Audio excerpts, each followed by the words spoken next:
It is Monday morning, September 29th, and we had a huge, massive week 4 for your fantasy football teams. We're going to discuss everything. Jackson Dart, Puka Nakua, Christian McCaffrey. We're going to discuss it all. So, guys, get your cold brew or your hot brew if you're a psychopath and get ready for the show because, guys, it's going to be a fun one. See you on the other side.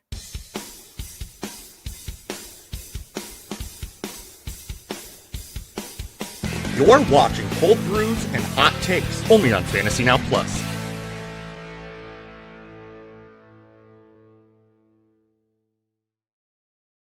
That is right. My name is Josh Kimmel. This is Cold Brews and Hot Takes, and you are watching on the Fantasy Now Plus YouTube channel. And you might also it's Monday morning, guys. It's been a long one already. A lot of injuries to go over real quick. But if you're watching on the Fins Talk Sports Network, I appreciate you. Come on over to FantasyNowPlus.com. I might need Justin right now. Come back to Fantasy Now Plus and check us out on the YouTube channel as well. You can check us out everywhere on Instagram, social media, Blue Sky, everywhere. I'm not there, but I'm at the Discord, chat.fantasynowplus.com. And make sure you check us out everywhere. I appreciate you all. But listen, we're here today because week 4 happened, and there's a lot of stuff that went down. Jackson Dart got his debut. People were going nuts. Shout out in the chat if you had the stones, the cojones, to play Jackson Dart, because I want to see those screenshots. If you played Jackson Dart in your quarterback one situation, your spot, maybe you were down Jaden Daniels, maybe you just wanted a boost for your fantasy football team, make sure you screenshot that matchup, if you won, of course, and hashtag Fantasy Now Plus, or tag us on Blue Sky so we can share those. I want to see who had the stones to do it, because I know I did. So I hope you did as well. Yes, it is National Coffee Day, Zach. I saw that as I logged on to the computer this morning. I made sure I got my subpar coffee from an undisclosed location. You can tell by the cup. It's very inferior coffee, but with these times, you got to do what you got to do, and that was the only place that wasn't busy, unfortunately. So, be that as it may, got to have start to start Dart. Yeah, I know, Justin. So, if you had Dart and you started them, please screenshot that, hashtag Fantasy Now Plus. Jackson Dart had 13 completions for 20 attempts, 111 yards in the air, 10 rushing attempts, 54 yards, and 1 rushing touchdown. I'm sure that was surprising to some people as the rushing attempts. Was not surprising to me at all. I'm very happy that this happened. But the big, I guess, news with this whole debut was his number one option, Malik Neighbors, went down with a knee injury. Right away, everybody was speculating what it could be. There hasn't been anything official yet, but the New York Giants are, I guess, it's the worst. They're pretty much expecting the worst, ACL. So, unfortunately, he may miss the rest of the season. Nothing's been confirmed yet that I saw. So, if you see that news, please let me know if it's been confirmed or not. Malik Neighbors out for the rest of the season, potentially with an ACL. More injuries that may have happened or did happen this weekend. Darnell Mooney left the game with a hamstring. Didn't need him. Falcons went bananas. Ricky Pearsall left the game with a knee injury. Miles Sanders with an ankle. If you were playing Miles Sanders, I'm sorry. And Lamar Jackson left the game in the third quarter with a hamstring. And I was watching this game on Red Zone, and he just left the game. He was upset. Scott Hansen didn't know what was going on. And I guess they informed us about a minute later that he left the game because of a hamstring, which is very, very ungood for fantasy football. So you lost one of the number one quarterbacks in the world, Lamar Jackson, and one of the number one receivers in the world, Malik Neighbors. Unfortunate, but you know what? We had a lot of scoring this weekend.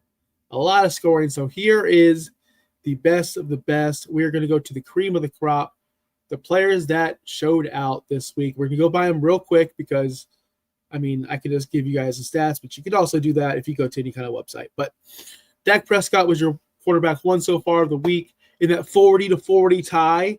What a Are the Green Bay Packers for real? We talk about all the time.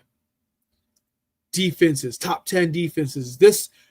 I'm going to use these stats when we talk about the Monday Night Football games tonight. Like, the Jets give up X amount of points to the running back position. The Green Bay Packers give up X amount. But we don't ever talk about the other side. We just think, oh, they have a defense. Oh, Pat Surtain's going to shut them down. Or, oh, but these people are going to stop this other team. We forget that the offensive players get paid too. Matter of fact, the offensive players get paid more. Why are we never concerned about that? We never go, oh, the Packers defense is in trouble. They got Dak coming to town. Dak's on a tear right now. Dak is unstoppable right now. Dak Prescott, 31 for 40, 319 yards, 3 touchdowns, 0 interceptions, 1 rushing touchdown. He is your quarterback 1 right now. For now, we still have 4 quarterbacks to go tonight. Matthew Stafford was the quarterback 2, 27.4. He's the quarterback 12 on the year. He threw for 375 yards and 3 touchdowns. Good weeks to have Dobbs and a flex. In a league where I need help, Dobbs was one of my options. And I said, not doing it. And I went a different route. And I'm so regretting that decision. But be that as it may, I don't feel like putting Dobbs in my lineup is a good situation at any times. And boy, was I wrong. Yes, we're going to talk about A.D. Mitchell stole 11.5 points for Jonathan Taylor, and he stole 4 or 6 points from Daniel Jones, depending on if you play 4 or 6 passing touchdowns. Patrick Mahomes, quarterback 3 on the season. I just want to say this. Patrick Mahomes is inevitable. Last year during our award show, he won the most consistent player award because that's what he is. He's a quarterback 3 right now. He had 4 touchdowns. 4 touchdowns yesterday. He only rushed for 5 yards, so be that as it may. He only had 2 incompletions on the day. He is the GOAT. He is the Hall of Famer. Listen, he's a high floor but high ceiling player. He's hitting that floor more often than not, but when he hits that ceiling, it hits for freaking 27.3 fantasy points, and you're winning fantasy football games. He is the most set it and forget it player in fantasy history. You don't have to worry about him. He's not going to give you 5.6 points. He's not going to give you 7.2 points. He's going to give you a nice baseline, and then these blow-up games of 27.3 fantasy points. He doesn't even have Rashee Rice back. But it did help having Xavier Worthy in the lineup. He is, unfortunately, the GOAT right now. Josh Allen, quarterback 1, 25.9 fantasy points, 16 for 22. He did have a rushing touchdown on the day. Good for him. Drake May, unstoppable. Quarterback 4 on the season, if you didn't know. He had his 3rd 20-point fantasy point game this week. Only threw the ball 17 times. Didn't need to do it a bunch. 14 for 17, 203, 2 touchdowns, and 1 rushing touchdown. And the last quarterback on this 20-point list is Carson Wentz. Who would have thought Carson Wentz? Listen, this is every Vikings fan nightmare. They lost the game. Matter of fact, Carson Wentz, I'm not going to say Carson Wentz lost the game. That offensive line lost him the game. Carson Wentz is going to get a lot of heat today for no reason, because when you snap the ball and there's players already in the backfield within a half a second sacking you, it's not fair to Carson Wentz. It's not fair to J.J. McCarthy. It's not fair to these quarterbacks. He still went off 30 for 46, 350 yards, 2 touchdowns, 2 interceptions. But again, when you're running for your life at every second of every day of every single snap, it's hard for you to produce great fantasy numbers on a week-in, week-out basis. He got Addison back. Addison had that one massive play down the sideline where he got ran down by a linebacker, which is concerning. It's very alarming. But it's nice to see Addison is back. Addison had 16-plus fantasy points for you if you did start him. Justin Jefferson, we know what he did. We'll talk about him in the receiver situation, but good things for Carson Wentz. They don't need to rush J.J. McCarthy back. Carson Wentz is going to be the starting quarterback for this team for the foreseeable future, possibly for the next 2 to 3 weeks, possibly longer if Carson Wentz keeps on playing how well he's playing. Again, they need to fix that offensive line. That offensive line looked horrendous in Ireland. They gave him 0 time. Jordan Mason couldn't get anything going. That's concerning. And I feel like J.J. McCarthy, when or if he does come back, if he plays behind that line, it's going to be a disastrous season for J.J. McCarthy and the Minnesota Vikings. Carson Wentz is perfect for this role.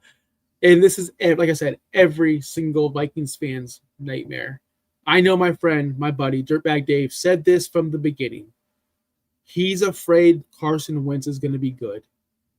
He doesn't want Carson Wentz to be good as a Vikings fan. Well, he wants to win football games. He wants his team to win football games. But he also wants his number 1 draft pick, quarterback, franchise quarterback, J.J. McCarthy, to be the answer. Not Sam Darnold, not Carson Wentz. If Carson Wentz comes out here looking like $1 billion in the next 2 to 3 weeks, it's a J.J. McCarthy problem.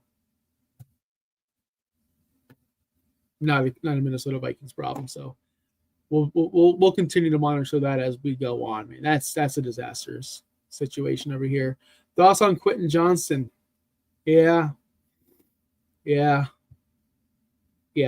get to that guy. Gosh, cannot believe that. Running backs, cream of the crop. Ashton Jeanty finally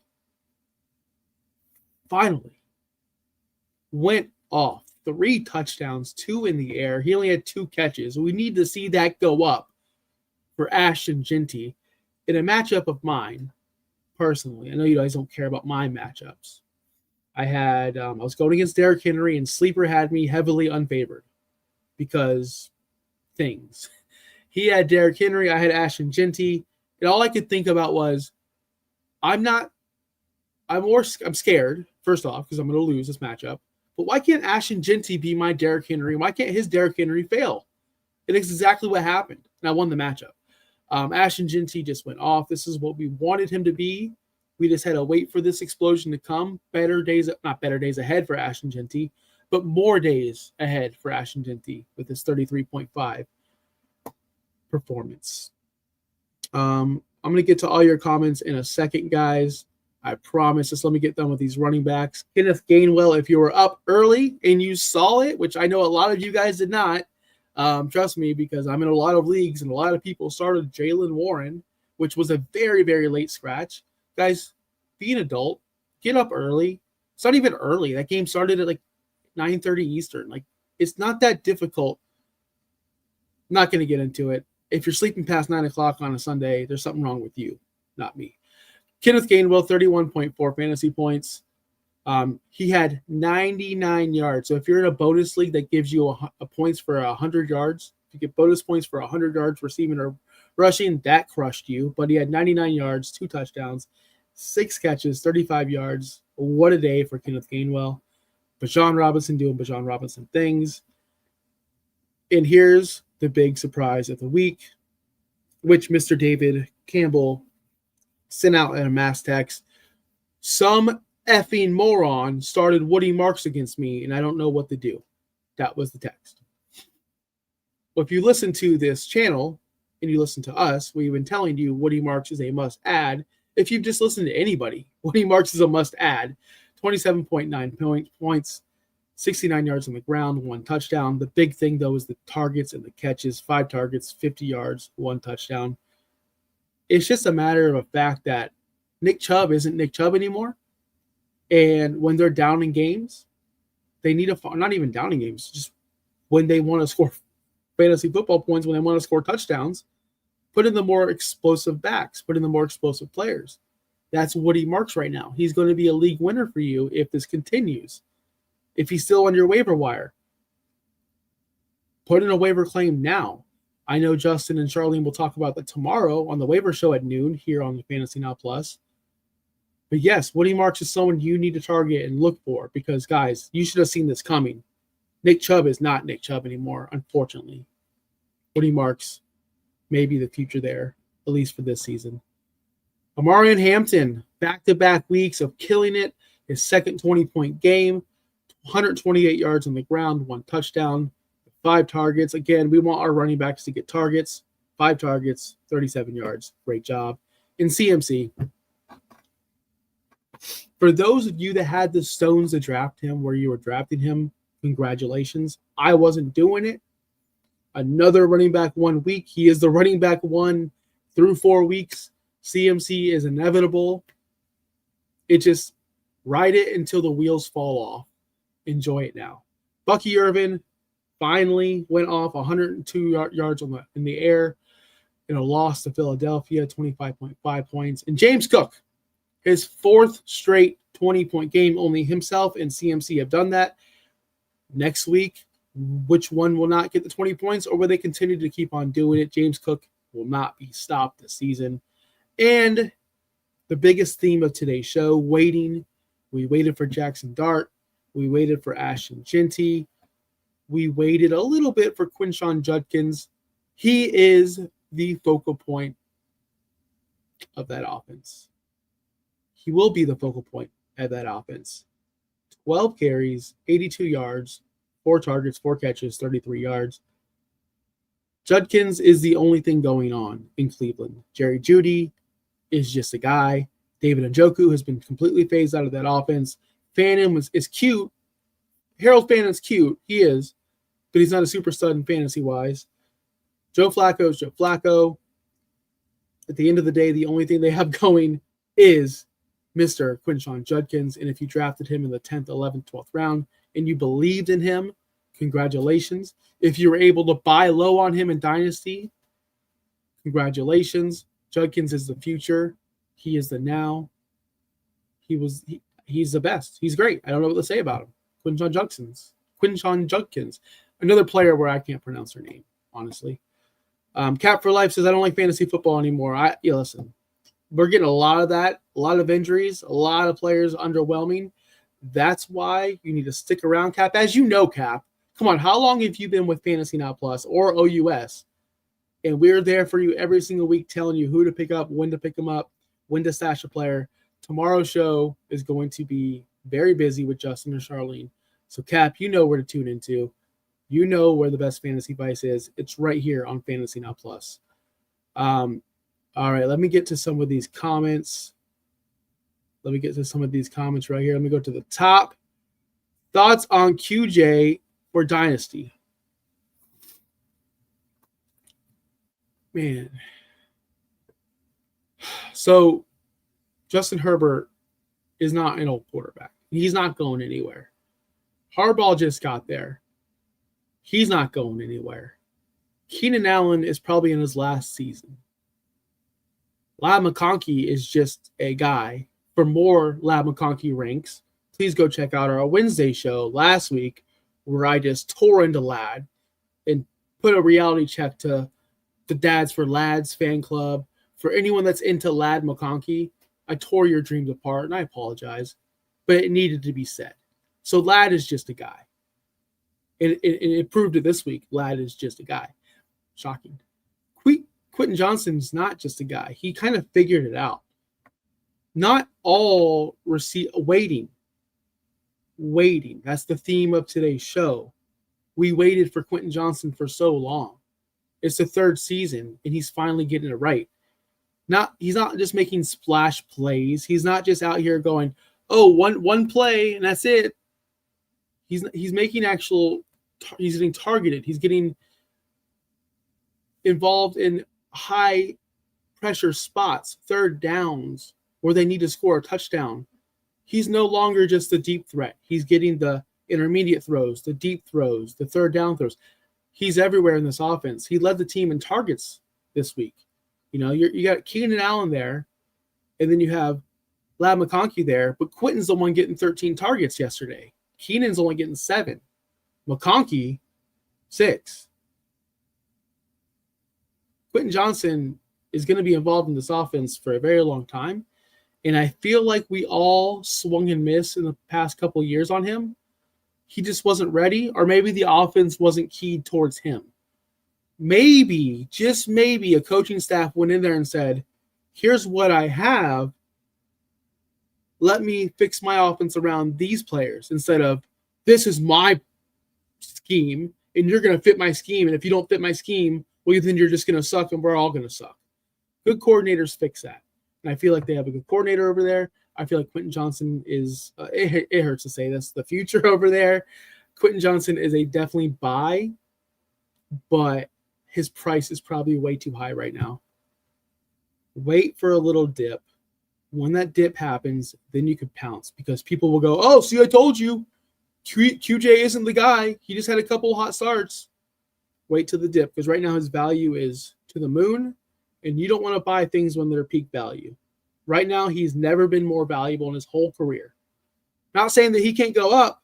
That's a situation where he just keeps on skyrocketing, and then he's unbuyable. He's someone that you can't afford. It's up to you to when you want to wait. I'd wait for a dip if there will be a dip. I think there will be. All players dip. What else do we got here? I have QJ, Addison, Puka, Hampton, CMC, and Dynasty, and Elec waiting for Rashi. That's just a humble brag. Buddha bag edits, but I'm here for the humble brags.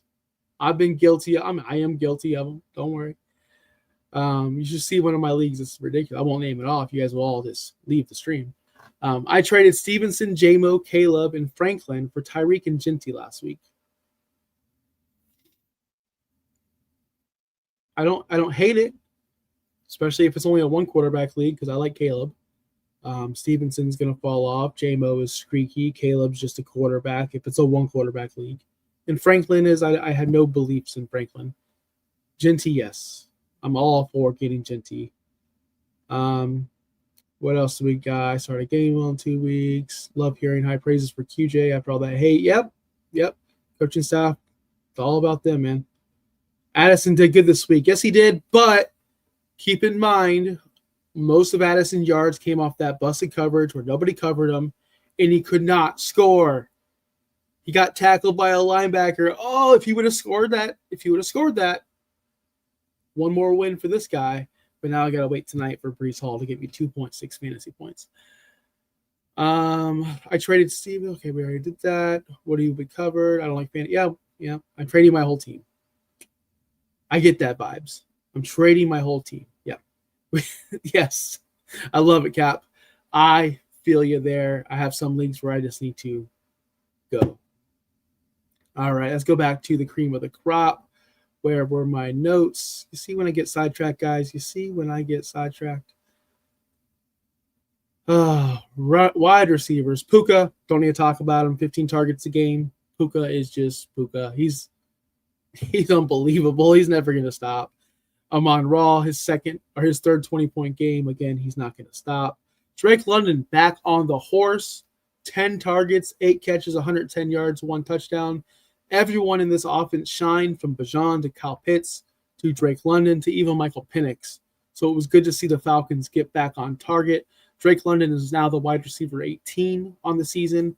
We want to see that rise to get back up to that ADP value we drafted him at. And Quentin Johnson, we already talked about him, 23.8, his second 20-point game, led the entire team in targets. That's hard to do with Vlad, everyone's hero, and Keenan Allen. DK Metcalf had a great game in Ireland, 23.6 fantasy points.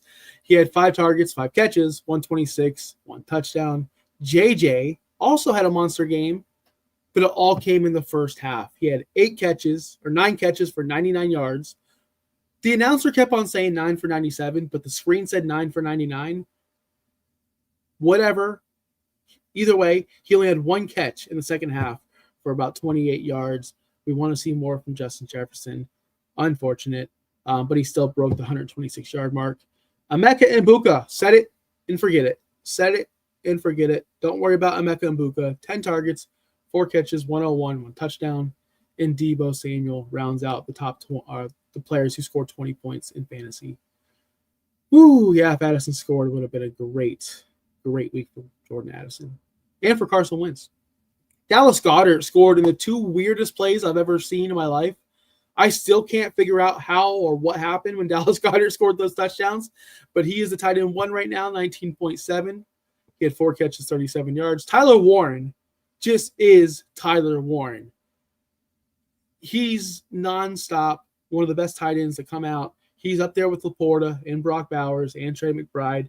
He needs to be on top of everyone's leaderboard next year as far as tight ends go. 5 catches, 70 yards. Needs to get in the end zone a little bit more often, though. Need to see that happen. And Kyle Pitts. Kyle Pitts is back. That's it.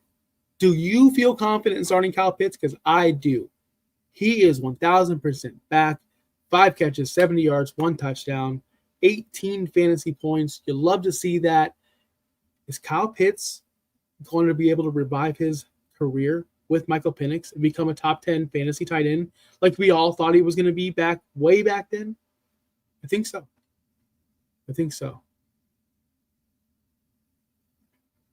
All right, here we go. Broly619 in the chat says, is it dirty to sit a defense if you're up by a few points and the other team has no one left to play? No. I'll tell you why. In my league, if anyone in your team scores 0 points or less, you get iced. What does that mean? Well, if you watch this show for a while, that means, you know what it means. You have to chug a Smirnoff Ice, film it, and post it into the league chat. The commissioner left in Jaylen Warren in his lineup because he overslept. He got iced.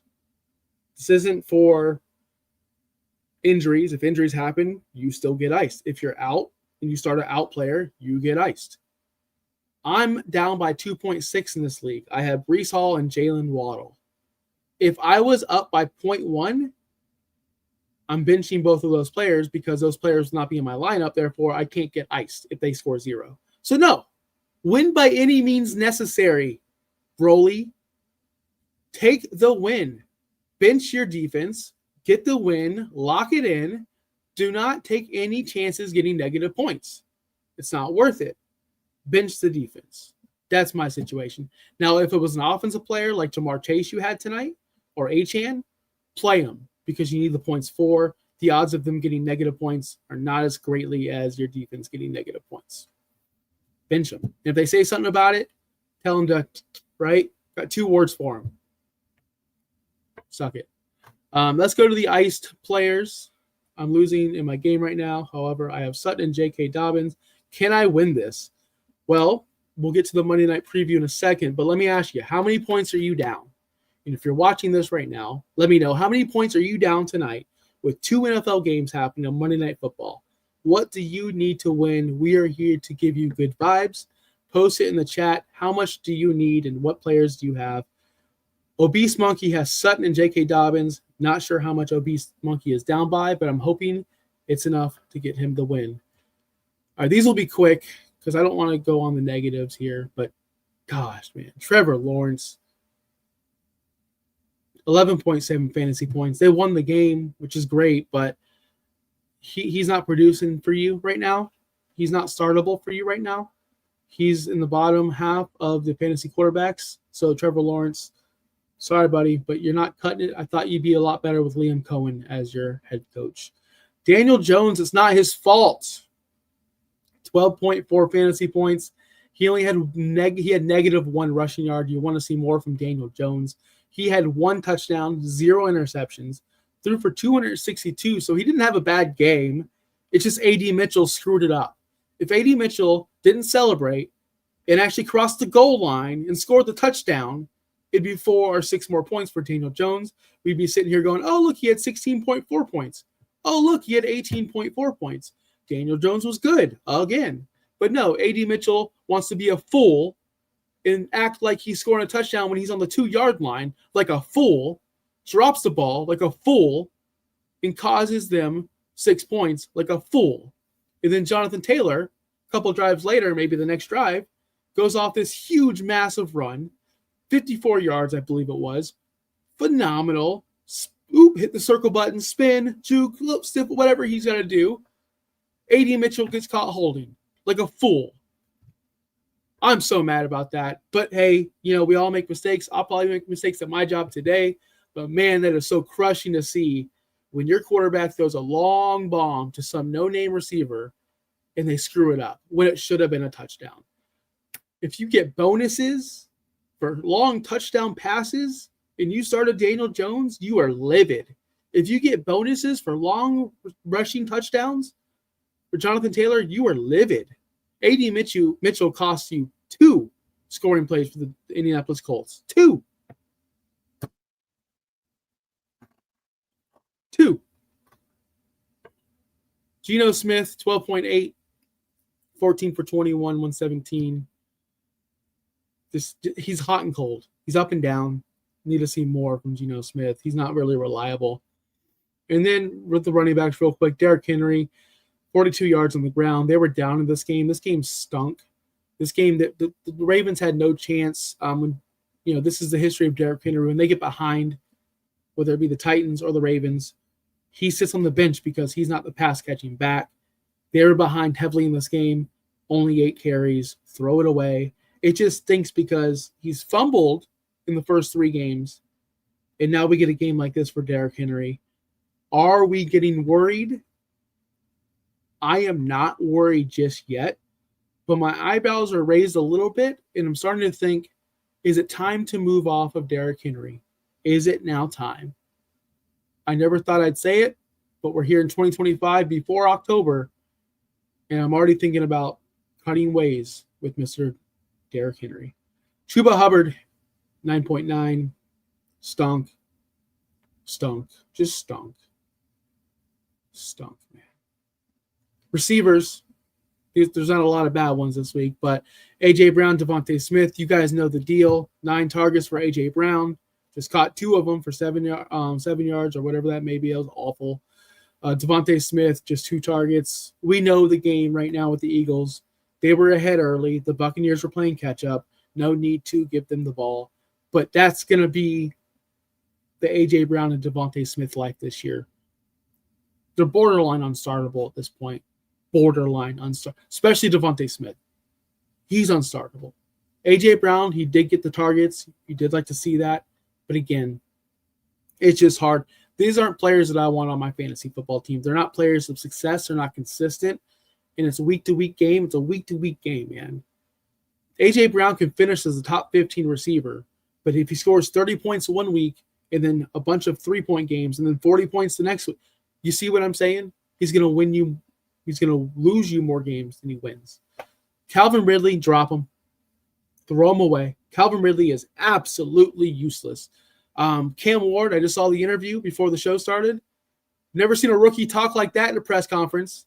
Very, very disorientated, disgruntled locker room there in Tennessee. The coach needs to figure it out.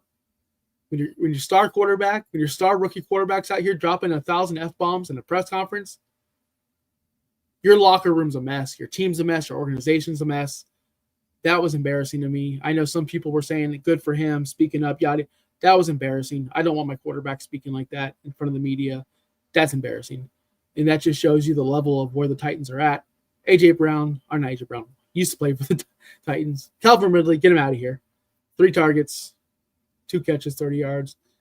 Elick Manor had 7 targets. He's the Titan receiver I would prefer to have on my team. What do you guys think about that? What do you guys think about Cam Ward and his cussing rant in the media? I want to hear your comments below. Let me know what you think if you're watching this after the show. Chris Godwin came back and everybody, he's going to be full go. He's going to do this. He's going to do that. He's going to do this. Meanwhile, I sat him every single way on my bench, and I hope you guys followed. 3 catches, 26 yards. He did have 10 targets, but I was not starting Chris Godwin the first game off of that injury. Keenan Allen, he finally showed his age. 7 targets, 5 catches, 37 yards. But that Giants defense was phenomenal, so can't really blame him there. In the tight ends, Brock Bowers, underwhelmed again. How many single-digit fantasy points is he going to score this year? Is the sophomore slump real? Is the injury hurting him that bad, or is it Geno Smith? David Njoku, drop him. Useless. 3 targets. Useless. And Jonnu Smith, useless. Hasn't had a double-digit game since week 1. Not getting targeted. Drop him. Useless. Can't start him. Cannot start him. As we go into the night brew, the Monday night games, 2. Stop it. Stop it with 2 Monday night games, bro. 1 is bad enough. The only positive of these 2 doubleheader Monday night games is 1 starts at 7. So that means I can at least watch 1 half of 1. Thank goodness, because the East Coast dads out here are livid. Just as mad as the Colts fans are about A.D. Mitchell, I am mad about this 10 p.m. start time, the Bengals and Broncos. Who's watching this game? What kind of sickos are you staying up till 1 o'clock in the morning watching some Broncos-Bengals game? It's ridiculous. But we do have games tonight, and there are actual fantasy players we need to pay attention to. It's garbage. 2 Monday Night Football games is garbage. Who likes this? Who asked for this? Who wants this? Who? I have an idea. If you want to do 2 Monday night games, if you want to do 2 Monday Night Football games, and you're going to punish the East Coast, you're literally punishing us. Nobody's staying up till 10 o'clock watching this game. No one's staying up till 1 a.m. to watch this game. Have it during the day. Have one game during the day. Punish the West Coasters.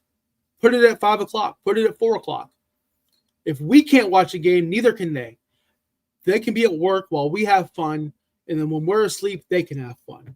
Make it fair for both sides. It's ridiculous. That's right. I'm that mad right now. I'm seriously upset about it. But I'm usually up till 2 a.m. anyway. Jamie, you're a sicko. Love you, but you're a sicko. Come on. It's not what we want. I got to be up at 5 a.m. I got kids to take to school. I can't just sit around here watching football, watching the tape, the all-22s. No, I got kids. And most of East Coast parents, moms and dads, have to get up at a decent time.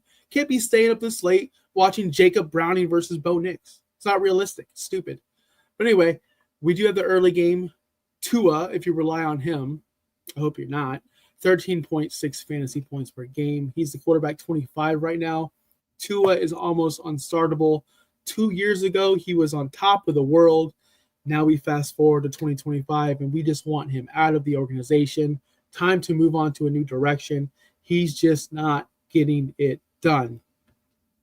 Someone who is getting it done for the Miami Dolphins, the only person to get it done for the Miami Dolphins, Devon Achane, he's averaging 19.6 fantasy points per game. The Jets give up 98 yards on the ground per game, but they only give up under 4 catches a game to running backs. Achane averages 6 catches a game. Second in the NFL. I believe only CMC is higher. Achane, his game is catching it. And if they don't allow him to catch the ball, I do feel like it's going to be a less productive game for Achane. But I don't think that's the case. Just like I said at the top, we look at the defense and we go, wow, they only allow this much. But we forget the offensive players get paid too. And they get paid a lot more than the defensive players in most cases. So they're supposed to produce. Just because you go, oh, they only allow 4 it shouldn't matter. The Jets should be going, oh, wow, they throw the ball to the running back this much. We got to try to stop him. Not, oh, man, we got to figure out a different way to do it. No. Achane gets paid to catch the ball and run the ball. I suspect him to be the heavily focal point of this offense tonight because Tyreek ain't doing it. Waddle's a joke. Achane is going to be your only hope tonight for the Miami Dolphins. Waddle has scored touchdowns in 2 straight games this week, but has yet to put together a top 12 a weekly finish in the top 12. Can't do it, won't do it. The volume isn't there. Tyreek has no touchdowns on the season. He has one 100-yard game. That was week 2 against the Patriots. But then again, Tyreek has been invisible. This offense is a joke. Point blank. If you're watching the Finstock Sports Network, I appreciate you. I love the Miami Dolphins just as much as you do. But I'm just calling it how I see it. This team's a joke. The only thing I'm excited for tonight is the uniforms. That's it. The Jets have given up 163 yards to the wide receiver position in the 3 games. They played the Buccaneers, the Bills, and the Steelers. Those are pretty good wide receivers. The Dolphins have good wide receivers too. It's just we don't know what's going on with them. We don't know. McDaniels thinks he's some kind of genius. This could be a whole different podcast. I'll save it for the guys at the Finstock Sports Network. I'm sure Bobby and all those guys tonight are going to be going on the pre-show, talking about it, Finstanza, So if you want more Dolphins talk, please watch the Finstock Sports Network tonight. Pretty sure they'll be live sometime before the game. Don't have the schedule in front of me right now. And if you're watching right now, yeah, give me a thumbs up. What do we do? Thumbs down is cool too if you don't like it. All comments and all criticisms are welcome. It is what it is.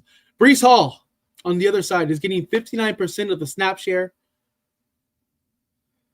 He's only been a weekly running back 3, though, the last 2 weeks. Week 1 was phenomenal. Ever since that, weeks 2 and 3 has been disaster. Is it because of Justin Fields not being on the field? Is it because Justin Fields was so bad in week 2? I'm not sure. But Breece Hall does need to get things going against the Miami Dolphins. We saw last week James Cook average like 9.1 yards on the ground per carry, and then they stopped giving him the ball. Breece Hall can do that as well. Justin Fields can do that as well. I'm a big fan of Justin Fields and Breece Hall tonight. I think they're going to put on a show. So that being said, Justin Fields is posed for a big game tonight. The Miami Dolphins give up. They don't give this up. The average quarterback passer rating versus Miami this year in 3 games is 128.9. That's right. Danny Dimes, Drake May, and Josh Allen. Those are the quarterbacks that played Miami. They average 128.9 passer rating against the Miami Dolphins. Justin Fields had a very good passer rating week 1. Week 2, his passer rating was 1.1, and he played the majority of that game before he left the game with a concussion. So it's give and take here. Is Justin Fields going to ball out against a very bad defense, or is Bustin' Fields going to be Bustin' Fields? It's going to be a very interesting game to watch, especially with Justin Fields throwing it to Garrett Wilson. I appreciate that, Jamie. Garrett Wilson, 3rd in targets since entering the league. I say this stat all the time because it's important for you to understand that. 3rd in targets since 2022. Only Devontae Adams and CeeDee Lamb have more targets than Mr. Garrett Wilson, who has 499. He has a 39% target share this season. The Jets are only throwing him the football. That's it. Even last week with Tyrod Taylor, the man had 29.7 fantasy points. Is that true? No, that's not true. That's not true. I apologize. Messed it up. He had 10 targets and was a top 15 receiver last week. Don't have that number in front of me. But here's what I want to say. The Jets only throw the ball 29.7 times a game. Bottom of the barrel in the NFL. Bottom of the barrel. So if you want Garrett Wilson to get this high volume play and to become a stud, they need to pick up the pace with the passing. A lot of that has to do with Tyrod Taylor last week. I understand that. But also a lot of it has to do with Justin Fields and them protecting him from himself. Wilson is the only of that draft class to get 1,000 yards in each season. Listen, Garrett Wilson's a super stud. I've been telling y'all he's a superstar, man. I've been telling y'all this since the beginning. He's a superstar. For the late game, nobody's going to watch. We'll go quick because, again, nobody's going to watch it except for the sickos like Jamie. Probably Chris. Pudge. Pudge will probably watch it. He's a sicko too. Bo Nix. If you want to watch more Pudge and myself, we are live every Friday night, by the way, 6:30 p.m. The IDP show. It's a very fun show. The most fun show on the network, by far. The most fun show. So if you want fun, go to Friday night. That's not a dig at anybody in this network. If you want nonsense, go to Friday night. Bo Nix, his fantasy points per game was 14.5. Is 14.5 this season. Was 19.4 last season. He has fallen off a little bit, but Cortland Sutton is not getting affected by this at all. His yards per attempt are up. Yards per catch are up 14.2 from 13.3. He's averaging 7 targets a game. Cortland Sutton is not being affected at all by the Bo Nix bump, by the Bo Nix struggles this season. Cortland Sutton's actually doing better this year than he was last year, so don't be afraid of him. Fire him up against the Bengals, 1,000%. The running backs on the Broncos, it's J.K. Dobbins. Don't expect a superstar game from him. Just expect a good old 12 to 15-point game, which is good. Just don't expect a bunch from him. And are we ever going to see R.J. Harvey become what you guys thought he was going to be? I'm sorry for that. No disrespect to you guys. But is R.J. Harvey ever going to be the person the Broncos wanted him to be when they drafted him? That's another wait and see. I don't think we're going to see it tonight. On the Bengals side of things, Chase Brown. Got to take a drink. Because Chase Brown makes my head hurt. He was drafted in the second round or third round in all of your drafts, and he's just averaging 2 yards per carry. That's historically bad for him, for the organization. It's a bad look. We need to see something going against Denver. Jonathan Taylor and others have done it. I'm not saying Chase Brown is Jonathan Taylor, but what I'm saying is it's got to be better than 2.0 yards per carry. That offensive line is one of the worst offensive lines in all of football. Get this man in space, create some screens, get creative, Mr. Taylor. I know it's difficult for you over there in Cincinnati. I understand it. You're not the most creative head coach in the world. You're up there with Dayball as probably bottom 3 of all time in the league. Just be better. Come on. Just runs up the middle with Chase Brown. It's not working out. Get him in space. Jamar Chase has been unstartable 2 of the 3 weeks he's played this year. If it wasn't for his week 2 36-point blow-up, we'd be talking about Chase. We'd be talking about Jamar Chase and what's going on with Jamar Chase.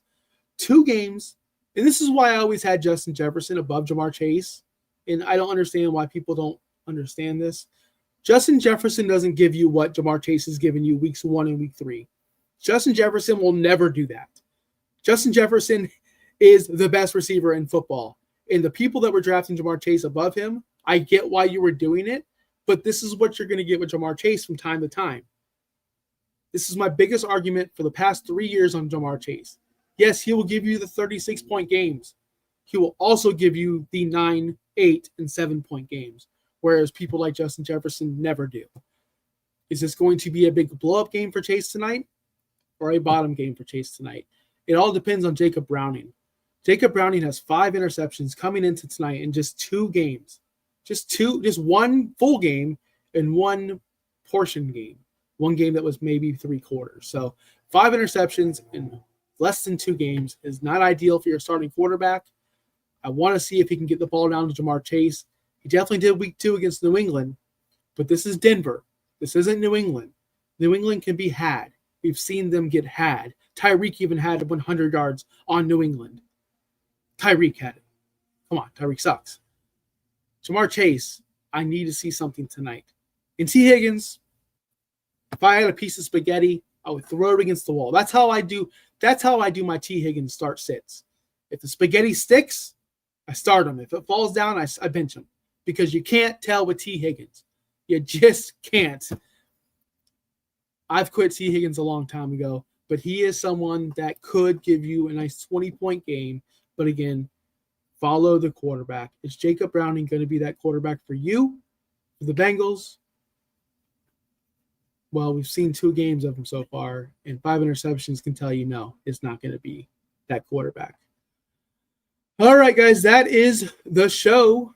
I went a little bit long-winded. I'm sorry about that. I'll do better next time, as Jamie let me know. He hit the thumbs down to let me know to be better next time. And I will, Jamie. I really appreciate that. But all seriousness, likes do help the show. With the free way of helping out the network. It's a free way of helping out the show. Likes will get our show to more people. More people will watch me and go, wow, that Josh guy, he's real pompous. And he says a lot of stuff. But does any of it mean anything? And I'll tell you this, yes, it does. Eventually, I say a lot of words, and at least 1 or 2 of my words hit. So I'm on a pretty good 10% hit rate here. So make sure you follow us, fantasynowplus.com, everywhere. That's where our rankings are, articles. Pudge puts out his weekly IDP article. Justin puts out his waiver article. So make sure you go to our Fantasy Now Plus website over there. Make sure you follow us on socials, Fantasy Now Plus everywhere. Fins Talk Sports Network. That's where you get your Miami Dolphins coverage for the live pre-show and post-show I believe they're going to have tonight. So if you're a Dolphins fan and you want the best Dolphins pre- and post-show, stick over here to the Fins Talk Sports Network. But until then, guys, I'm going to get out of here. I hope all your fantasy teams do well. I hope all your players play tonight and win. I hope Breece Hall scores 50 freaking points tonight, and I hope the Dolphins win. Fins up, guys. See you next week. Peace out. Thanks for listening. Be sure to like and subscribe wherever you watch or listen to podcasts. We'll be back next week for more ways to win your league.